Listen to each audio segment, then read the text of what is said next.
নমস্কার বন্ধুরা, আমার পাঁচফোড়ন চ্যানেলে আপনাদের সবাইকে স্বাগত।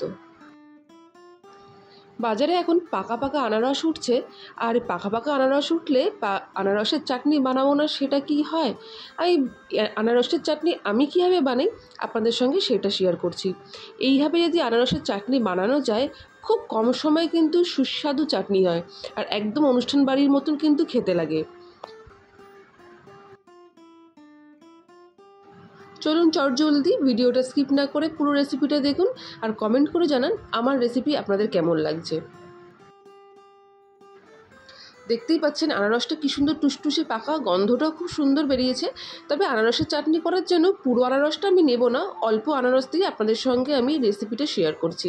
আমি মোটামুটি 1/4 ভাগ আনারস বড় বড় টুকরো করে কেটে আপনাদের সঙ্গে দেখাচ্ছি।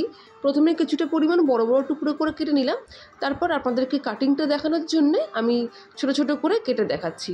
একেবারেই প্রথমে ছোট ছোট করে আমি কেটে নিলাম না, প্রথমে কিছুটা বড় বড় করে কেটে তারপর পিসগুলোকে এইভাবে ঝিরিঝিরি করে আমি কেটে নিচ্ছি। আপনারা ইচ্ছা করলে বটি দিয়েও কাটতে পারেন, আমি ছুরি দিয়ে কেটে আপনাদেরকে দেখাচ্ছি।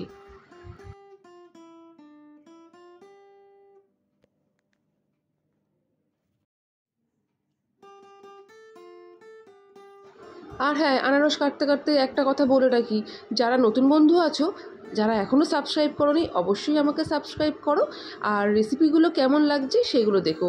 অনেক পুরনো রেসিপি আমার লিঙ্কে আছে, আমার চ্যানেলে আছে। চটজলদি রান্না করা যায় এরকমই রান্না আমি শেয়ার করি, সেগুলো কিন্তু দেখতে ভুলো না।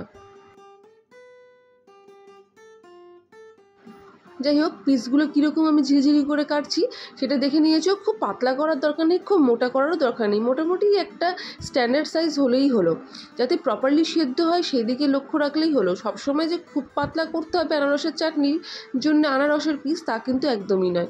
দেখতেই পেলে আমি কিরম কাটিং করলাম।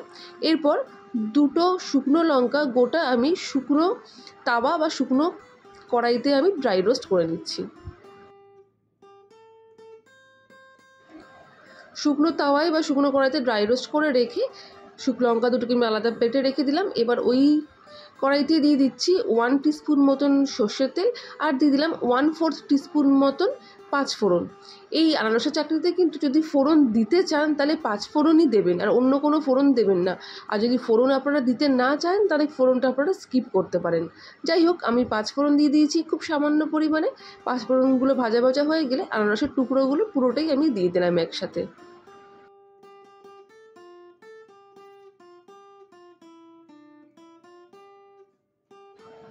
গ্যাসের আঁচ মিডিয়াম রাখবেন। কিছুক্ষণ নাড়াচাড়া করার পর যখন হালকা হালকা রঙটা চেঞ্জ হবে সেই সময় দিয়ে দিতে হবে পরিমাণ মতন হলুদ। তবে খুব বেশি হলুদ দেবেন না, সামান্য একটু রঙের জন্য দেবেন। আর দিতে হবে স্বাদ অনুযায়ী লবণ। লবণটা অবশ্য আনারস যদি মিষ্টি থাকে তাহলে খুব বেশি লবণ দেবেন না, তবে আনারসের টেস্ট যদি একটু টক হয় তাহলে লবণটা আপনারা একটু আন্দাজ মতন দেবেন, মোটামুটি 1/2 চামচ মতন। লবণ হলুদ দিয়ে বেশ ভালো করে ভাজতে হবে মিডিয়াম আঁচেই।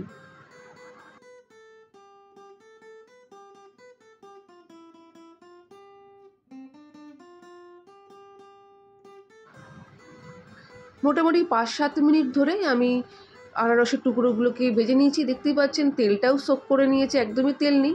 এই সময় আমি দিয়ে দিচ্ছি 100 গ্রাম মতন চিনি। চিনিটা কিন্তু প্রথমেই দিতে হবে আনারস ভাজার সময়।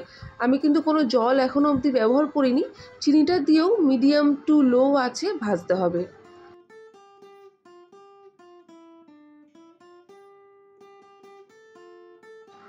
চিনিটা ততক্ষণ ভাজতে হবে যতক্ষণ না চিনিটা গলতে শুরু করে এবং চিনিটা ক্যারামেলে পরিণত হয়। দেখতেই পাচ্ছেন চিনিটা ক্যারামেল আস্তে আস্তে হতে লেগেছে এবং কালারটাও পরিবর্তন হয়েছে।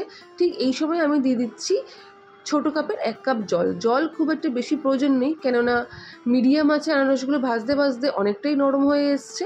তাই আমি ছোটো কাপের 1 কাপ জল দিলাম। একটু সামান্য পরিমাণ যেটুকু সেদ্ধ হওয়া বাকি আছে, আর একটুখানি গ্রেভি তো রাখতেই হবে চাটনিতে, সেই জন্যই আমি জলটা দিয়ে দিলাম। এবার জল দিয়ে ঢাকা চাপা দিয়ে মোটামুটি 5 থেকে 7 মিনিট কুক করে নিতে হবে।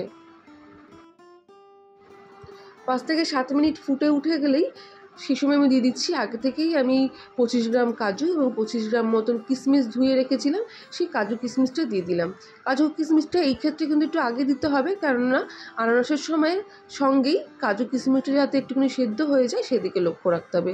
ওদিকে কিশমিশ সমেত আনারসটাকে আমি সেদ্ধ হচ্ছে। এই সময় আমি আগে থেকে যে ড্রাই রোস্ট করে রেখেছিলাম শুকনো লঙ্কাগুলো, সেই শুকনো লঙ্কাগুলোর ভেতর থেকে দানাগুলো আমাকে ফেলে দিতে হবে। দানাগুলো আমি কীভাবে ফেলছি সেটা দেখতেই পাচ্ছেন। লঙ্কাগুলো অবশ্যই তার আগে ঠান্ডা করে নিতে হবে। তবে আমার কাঁচি যেটা আমি ইউজ করেছি সেটা বড় কাঁচি হয়ে গেছে, তবে এই ক্ষেত্রে ছোটো কাঁচি ইউজ করলেই কিন্তু সুবিধা বেশি হবে। তবে আমার যেহেতু অভ্যেস আছে তাই আমি বড় কাঁচি দিয়েই আপনাদের সঙ্গে দেখাচ্ছি। ছোটো কাঁচিটা আসলে হাতের কাছে পেলাম না। এইভাবে ওপর থেকে কেটে নিয়ে ভেতর থেকে দানাগুলো ছেড়ে ফেলে দিতে হবে। দেখতেই পাচ্ছেন, আপনারা কিন্তু আলতো হাতে করে নেবেন এটা।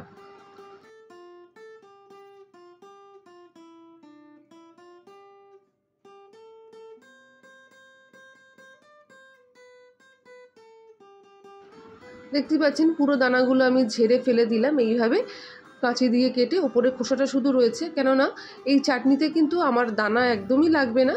এইভাবে আমি ওই জন্য দানাগুলো ছাড়িয়ে ফেলে দিলাম। এই দেখি আনারসটা কিন্তু সেদ্ধ হয়ে এসছে এবং জলটাও অনেকটা কমে এসছে।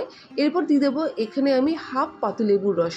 এই পাতিলেবুটা দিলে চিনি যে আমি যেটা দিয়েছিলাম সেই চিনিটা কিন্তু একদমই আঠা আঠা হবে না, ট্রান্সপারেন্ট থাকবে চিনি এবং একটা সুন্দর গন্ধও বেরোবে।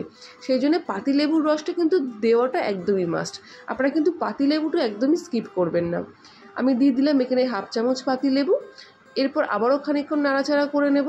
আপনারা চাটনির ঝোল কতটা রাখবেন সেই দিকে লক্ষ্য রাখবেন। যদি আরেকটু পাতলা করতে চান তাহলে আরেকটু জল বাড়িয়ে দেবেন। আমার আনারসের চাটনি একদমই শেষের পথে। শেষে নামানোর আগে দিয়ে দিলাম যে লঙ্কাগুলো দানা ছাড়িয়ে রেখেছিলাম, সেই লঙ্কাগুলো এইভাবে কাঁচি দিয়ে কেটে কেটে দিয়ে দিতে হবে। দেখতেই পাচ্ছেন আমি এইভাবে দুটো লঙ্কা কাঁচি দিয়ে কেটে কেটে দিয়ে দিলাম। এতে সুন্দর গন্ধও হয় আর দেখতেও কিন্তু অসাধারণ লাগে।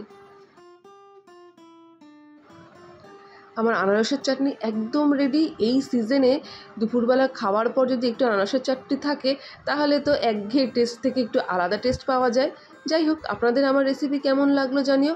আমি কিন্তু এইভাবেই চটজলদি বানিয়ে নিই, ভালোও লাগে খেতে। আর বাড়িতে যদি কোনো অতিথি আসে তাদেরকেও এইভাবে করে দিলে একটু টমেটো চাটনি একঘেয়ের থেকে একটু আলাদা লাগে। কমেন্ট করতে কিন্তু একদম ভুলবেন না, আর নতুন বন্ধুরা সাবস্ক্রাইব করতেও কিন্তু ভুলো না। আমার টমেটোর চাটনি কিন্তু একদম রেডি, সুন্দর গন্ধ বেরিয়েছে। আর আমার চ্যানেলে গিয়ে অন্য ভিডিওগুলো দেখতে কিন্তু একদম ভুলো না। আমার সঙ্গে থেকো, আমার রেসিপির সঙ্গে থেকো, আরও নতুন নতুন ভিডিও দিতে আমি উৎসাহ পাবো। আবারও দেখা হবে নতুন একটা রেসিপি নিয়ে আবার নেক্সট দিনে। আজকের মতন টাটা। আপনাদের আমার পাশে থাকার জন্য অনেক অনেক ধন্যবাদ।